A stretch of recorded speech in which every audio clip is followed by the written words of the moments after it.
Right. A while to get rolling. I'm going to need them to speed that up. All right, we have started, and today is Thursday, October 21st. Wow, it's been a long week, clearly. This is Office Hours. My name is Heather Cox. Joining me today are my wonderful co-hosts. Hey everybody, Stephanie Stevens.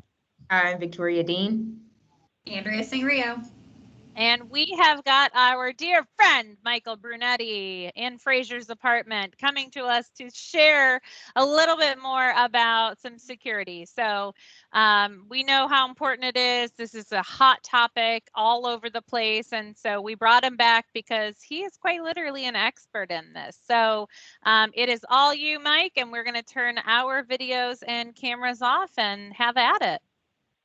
Thanks, Heather. Let's jump right in. So we're going to talk about the concept of zero trust today, but specifically focused on Microsoft Defender and the Defender solutions and what that can do for your organization in support of the zero trust initiative. So these are solutions that fall in our Microsoft 365 A5 category. So the security solutions that I've highlighted here.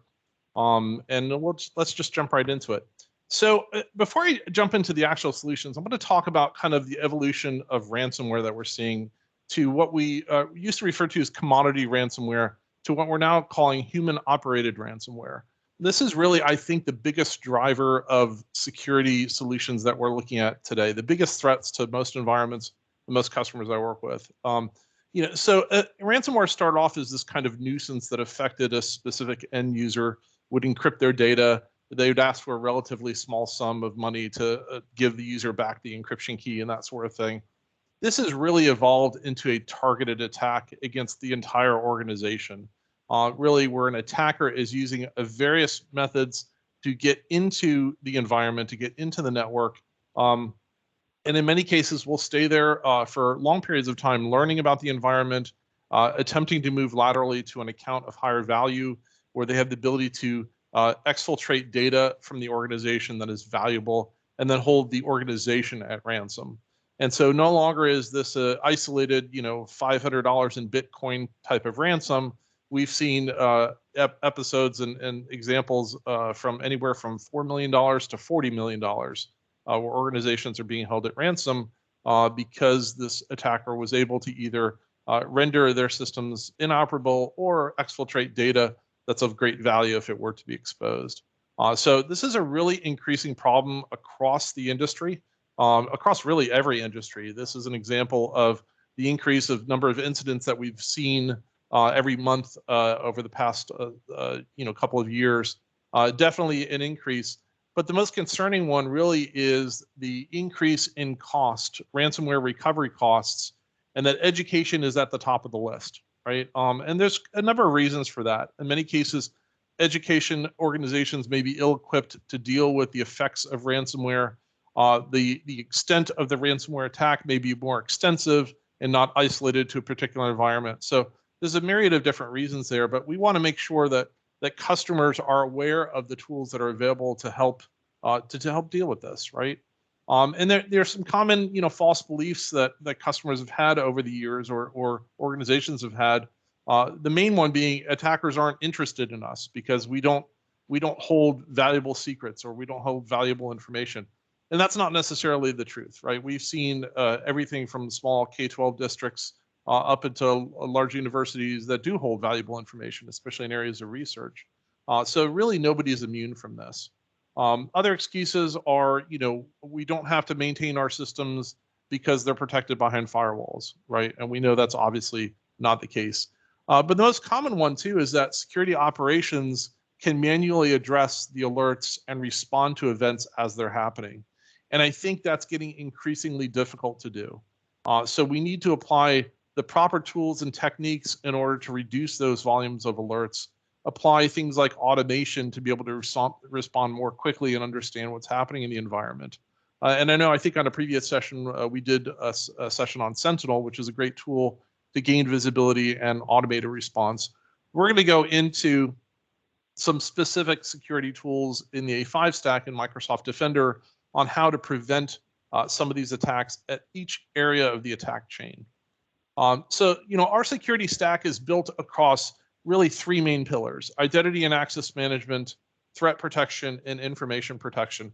We're going to focus on the first two, primarily in the areas of threat protection, but tied into identity and access management with the concepts of zero trust, right? And you might have seen these principles or seen a discussion around zero trust in previous sessions, or if you look at any of the literature around Microsoft security solutions, you'll see zero trust peppered throughout everything.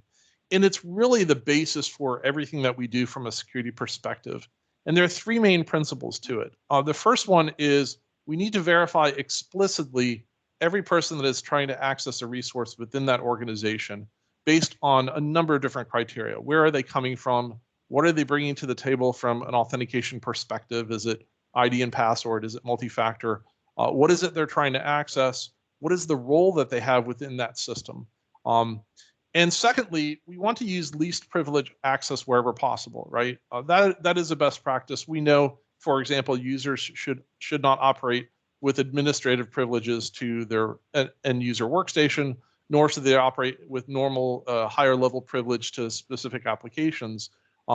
We should use, whenever possible, the least privilege to gain access. But we don't always do that, right? A good example would be a VPN solution. Oftentimes, when we allow users to VPN into the network, we're allowing them unfettered access to the network from that remote device, when really all it is they're after is access to a specific application or set of data. So we want to make sure that we streamline that and pull that privilege in as much as possible. And then lastly, assume breach. Again, breaches are going to occur. So we need to assume that that's going to happen, and therefore that we have the right approach in place to respond to that type of breach. But most importantly, be able to isolate the breach so that its impact is relatively small. So how do we implement the concepts of zero trust? So I'll start first with what you can do today just with what's built into Microsoft 365 A3 as an example. And that's the concept of conditional access. Conditional access is a very powerful tool to determine under what conditions you want to allow a user to access certain applications or data. Now, Azure Active Directory, of course, is the directory service underneath Office 365. A lot of people don't know that you can leverage this directory for other cloud applications. Those could be, third-party SaaS applications like AWS, Google, Box, Dropbox, ServiceNow, Salesforce, really any application that can do modern auth. So having a centralized directory that controls access through conditional parameters for all of those applications is really the first step. Then we can also bring things like legacy applications into the mix. These are applications that you may have on-prem today that do forms-based authentication, traditional web applications, those types of things.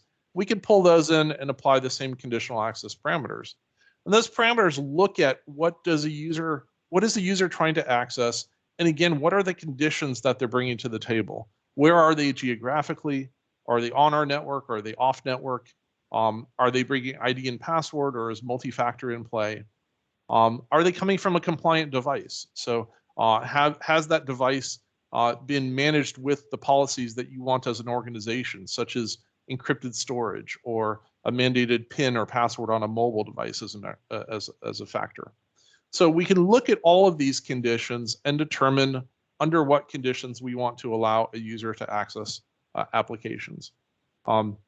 So some scenarios could be if a user is operating on your network, if it's a teacher in a classroom in front of students and they're logged into their managed laptop and they want to access email, perhaps ID and password is enough in that scenario.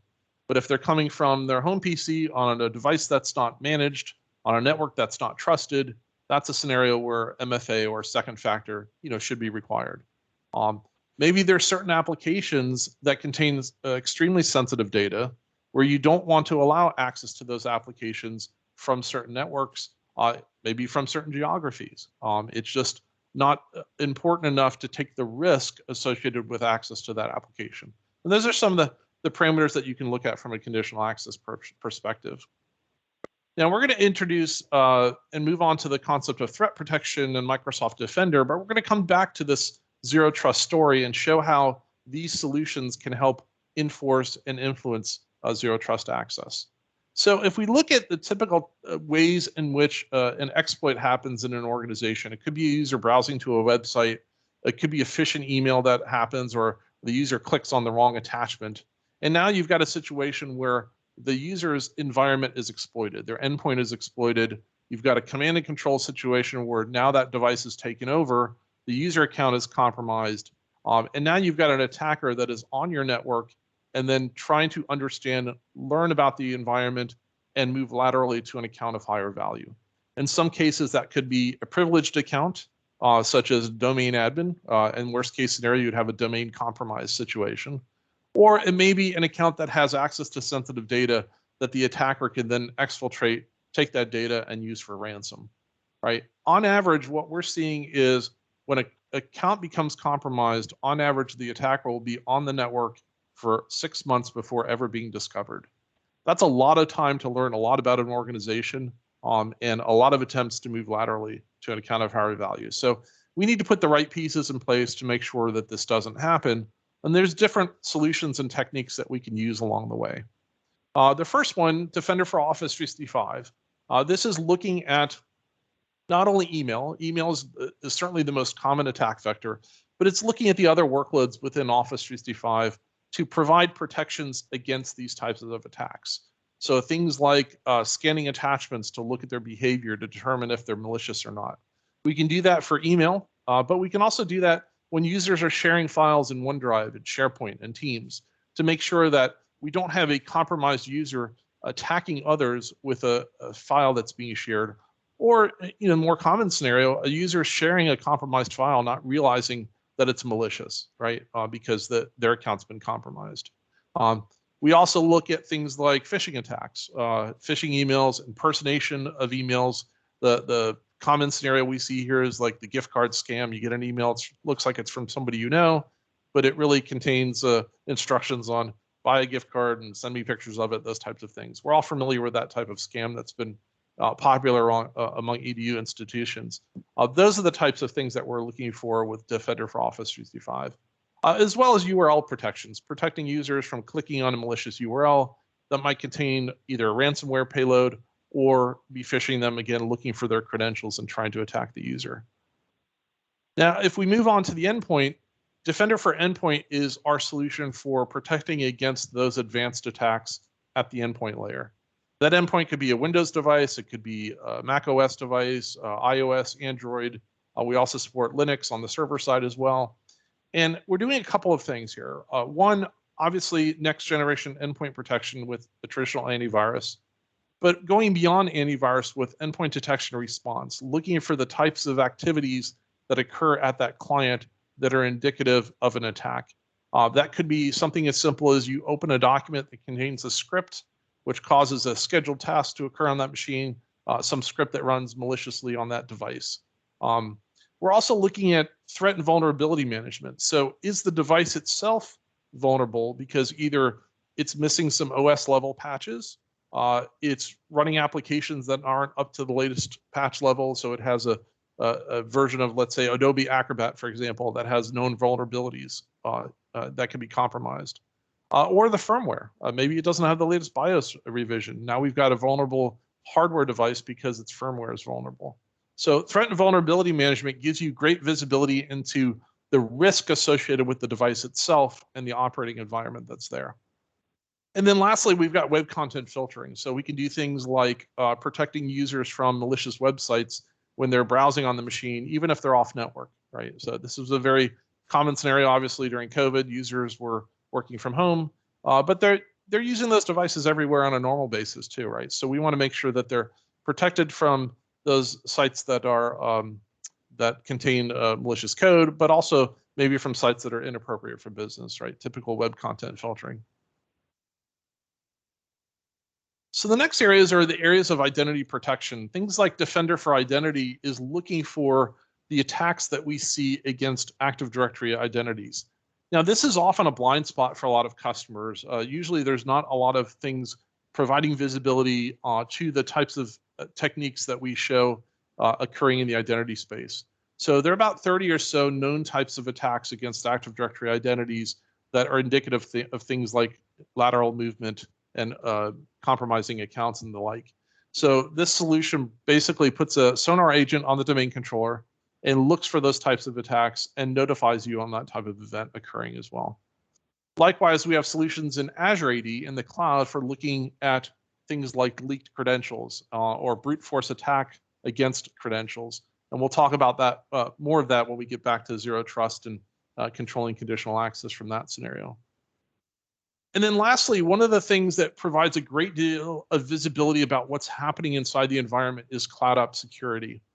Cloud app security is really used in kind of two capacities. One is putting rules in place to look for suspicious events or activities that users are doing inside those cloud services. So for example, let's say we have a user that is logged in from a foreign country minutes after logging in domestically, the so-called impossible travel scenario. Then we have a mail forward rule being set on the account. Those sequences of events oftentimes are indicative of a compromised account. So by putting rules in place in cloud app security, we can look for sequences of events that we can take action based on, either alert or suspend the user account in some cases. We can also look at threshold events. So, for example, maybe you have a user that's downloading a large amount of documents in a short period of time out of a SharePoint site or Teams, as an example, or OneDrive. If those documents are critical data, sensitive data, that may be something we want to take further look at. So those are the types of things you can put to cloud app security to either alert or take action based on. The last feature of cloud app security is using it as a broker, so to really govern what a user is doing within that cloud service based on those conditions. So if we bring it back to zero trust and we build out the same picture with now our Defender solutions in place, we can see that we have a lot more areas of control and a lot more granularity to the conditions that we want to either allow or enforce within the environment. So if I bring your attention to the center here with cloud app security, I mentioned the concept of conditional access app control. So instead of just deciding, do we want to allow the user to access the app, yes or no, we can get more granular and say, okay, what do we want the user to do within that application based on the conditions that they're bringing to the table? So a simple example of this would be OneDrive. So for example, if I take OneDrive and I'm accessing OneDrive from my managed and trusted device, I certainly should be able to interact with it fully, be able to upload files, download files, sync my device with the OneDrive sync tool, all that good stuff. But what if I'm accessing OneDrive from an untrusted device? Maybe it's my home PC that's unmanaged and untrusted. Maybe worse, it's a public kiosk device, such as in a hotel. In those scenarios, we probably don't want the user to download files from OneDrive and leave that evidence or that information behind, nor do we want them to sync to that untrusted device. So we can get granular in our control of OneDrive to say, okay, I'm going to let you use OneDrive in the browser. You can edit files, you can view files, but you can't leave anything behind on that device, right? I want to make sure that we're not leaking sensitive information to untrusted devices. So that's an example of cloud app security brokering the access to the application and giving you a very fine-grained control about what the user can do within that app. OneDrive is just one example, but we can do that with other cloud applications as well. Now, if we look around the wheel, you'll notice that we've added a lot more capabilities in other areas too, such as in the user risk department, we're now looking at scenarios like with Defender for Identity. Do we have a situation where the user's identity is under attack?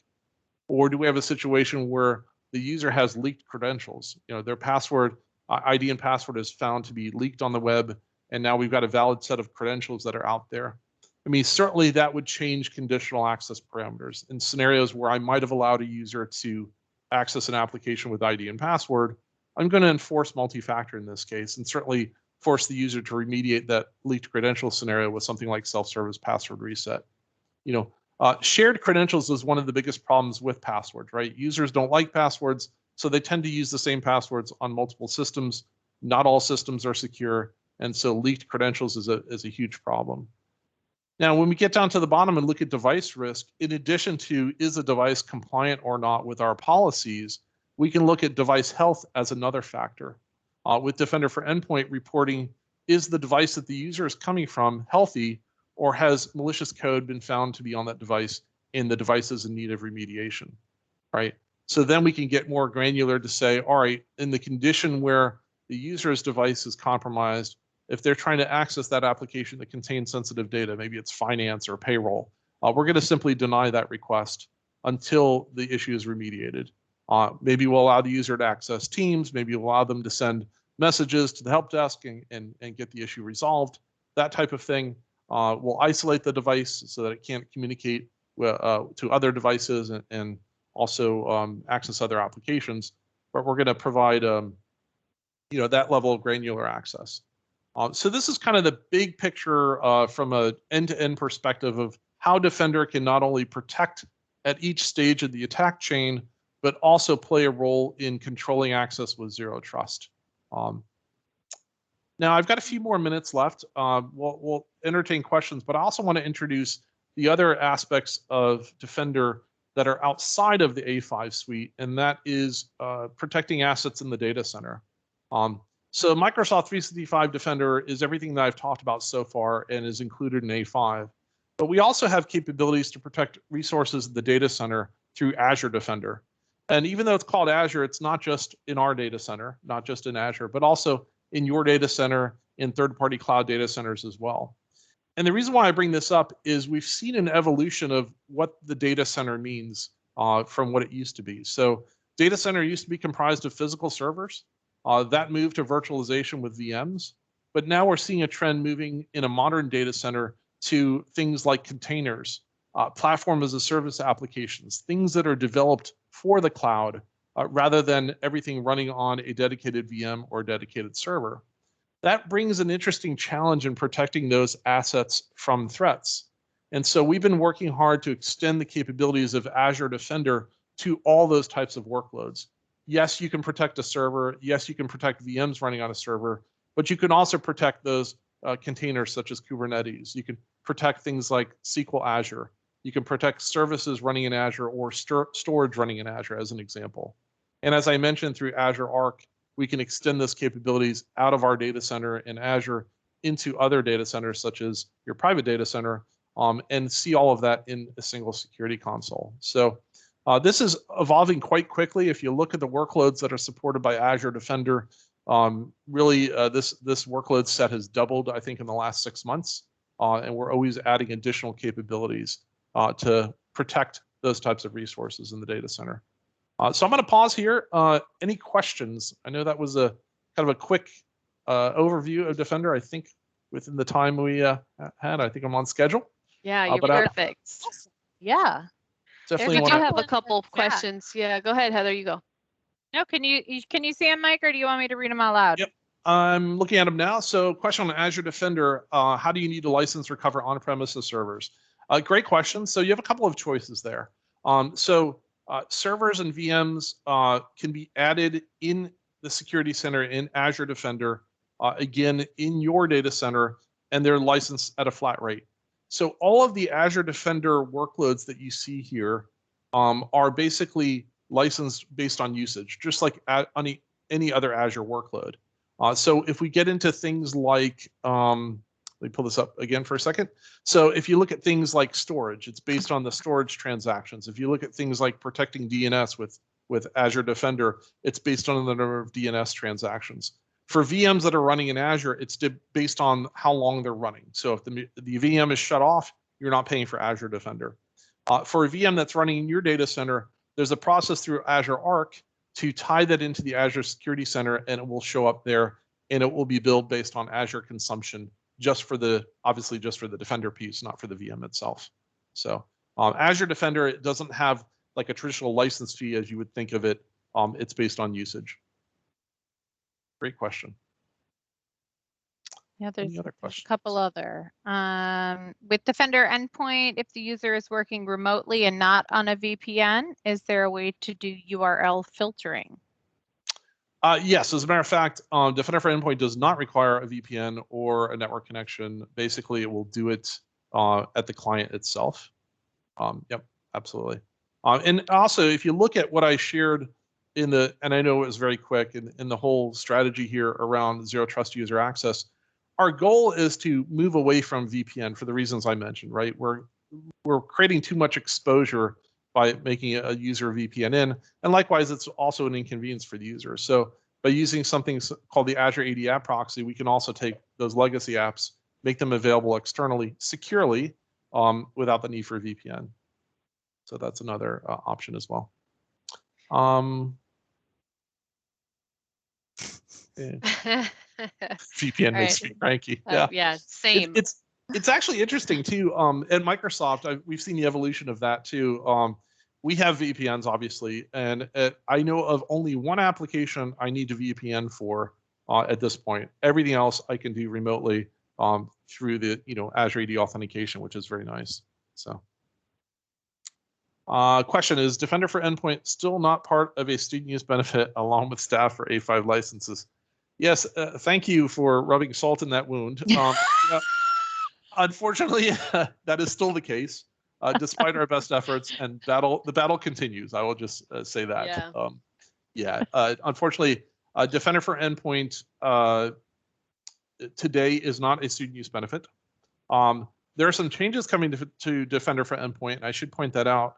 We are going to split Defender for Endpoint into a Plan 1 and a Plan 2. Plan 2 is everything that I just talked about today. Plan 1 will be traditional endpoint protection without the EDR functionality. And will include the web content filtering functionality. Plan 1 is going to be added to A3, and we're still trying to work on whether that will be a student use benefit on that side. So stay tuned on that. As soon as we have confirmation, we will confirm that as well. But the P1, P2 will start to happen December, I think. November, December. I have to double check. So. Okay, and we did skip Francisco's question. We'll do that one as our last question. How much or how many of these attacks does enforcing MFA for every user mitigate these attacks? Is MFA enough of a tool for a base level of CYA? Yeah, MFA is an excellent start. For sure, absolutely. Strong identity is definitely an excellent start. The challenge with MFA every time, other than it will annoy the user to death, is we wind up with a situation called MFA fatigue, where users start approving the second factor even when they don't understand why they're doing it and that sort of thing. So we can take a number of different approaches with conditional access. But what I would say is, this picture that I'm showing you here is kind of like the end state. If everything were to line up perfectly, you could do it exactly like this. That's great.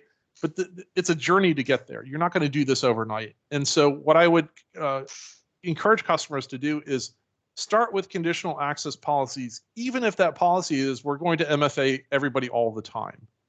Even if you have to adjust that policy later to get more granularity out of it, that's perfect, right? The conditional access policies are very easy to do. They can be different for different applications. They can be different for different groups of users as well. But it really is what gives you the main control. That is fantastic. I am going to go ahead and stop our recording. There is one question I think we missed. Yeah. Are we able to extend data loss prevention to yeah. Azure-based storage? I'd like to learn more about that, a little bit more background on that question. And we didn't get into, because of the short timeline on this session, we didn't get into the third pillar, which is information protection, which covers things like data loss prevention and Microsoft information protection, and some new stuff called Azure Purview, which is focused on protecting content for data sets that are in SQL and stored in Azure and the like. Okay, so like Andrea, it sounds like you're saying you're coming back later. It's possible, yeah. Look at the I'll push it out love. Look at the fan love.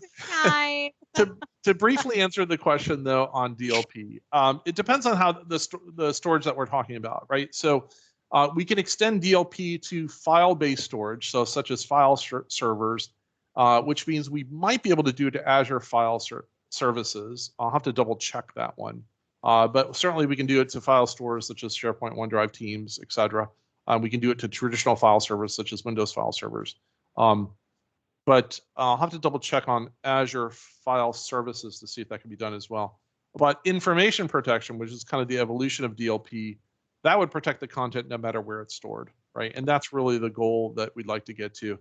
And we've unified the process for creating labels and for categorizing content for that. We can go into that in another session if you'd like to do that, Perfect. because it is related to this. Normally I cover that too, but it's